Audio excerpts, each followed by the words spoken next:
एक गांव में शांति नाम की एक स्त्री रहती थी।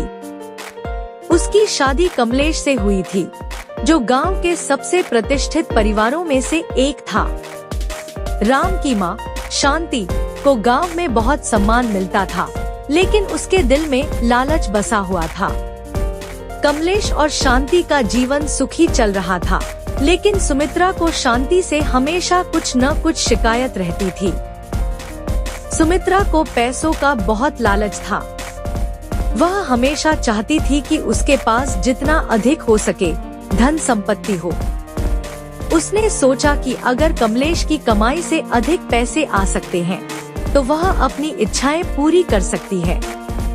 इसलिए वह रोज शांति से घर के खर्चे कम करने के लिए कहती, ताकि बचा हुआ पैसा उसके पास आ सके। शांति अपनी सास की बात मानती रही और घर का खर्चा कम कर दिया। लेकिन सुमित्रा का लालच कम होने का नाम नहीं ले रहा था। एक दिन गांव में एक बड़ा उत्सव हो रहा था।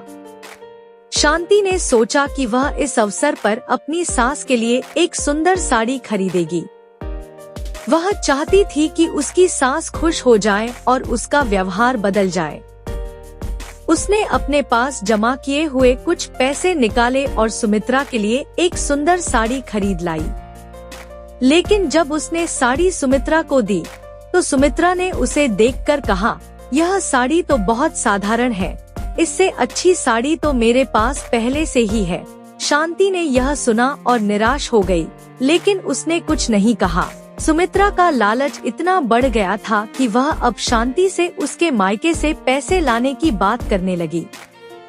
वह हमेशा कहती, तुम्हारे मायके वाले बहुत अमीर हैं, उनसे कुछ पैसे मांग लो ताकि हमारा घर और अच्छे से चल सके।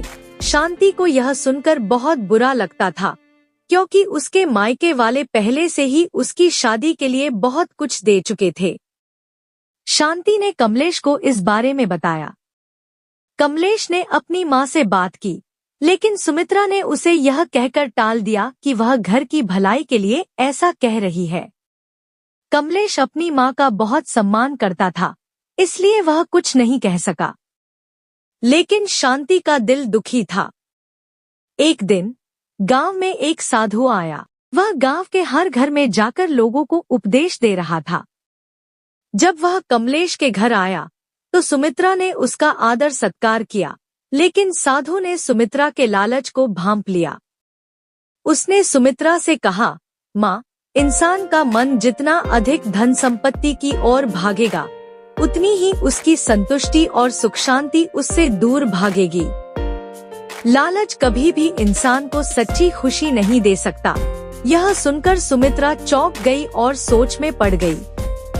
साधु के जाने के बाद सुमित्रा ने सोचा कि वह जितना अधिक धन इकट्ठा कर रही है, उतनी ही उसकी खुशी कम हो रही है।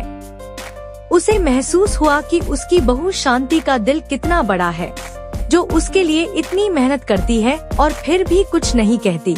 सुमित्रा ने अपने लालच को छोड़ने का निर्णय लिया और शांति से माफी मांगी। सुमित्रा के इस परिवर्तन से घर का माहौल बदल गया। अब वह शांति को अपनी बेटी की तरह मानने लगी। सुमित्रा ने शांति से वादा किया कि वह अब अपने पुराने स्वभाव को बदल देगी और परिवार में प्यार और समझदारी का माहौल बनाएगी। धीरे धीरे सुमित्रा और शांति के बीच का रिश्ता और भी मजबूत हो गया और पूरे गांव में उनकी मिसाल दी जाने लगी। इस तरह लालच ने सुमित्रा के जीवन में परेशानियां पैदा की, लेकिन अंत में उसने समझदारी दिखाई और अपने रिश्तों को बचा लिया। सुमित्रा ने सीखा कि सच्ची खुशी पैसों में नहीं, बल्कि परिवार के प्यार और समझ में होती है।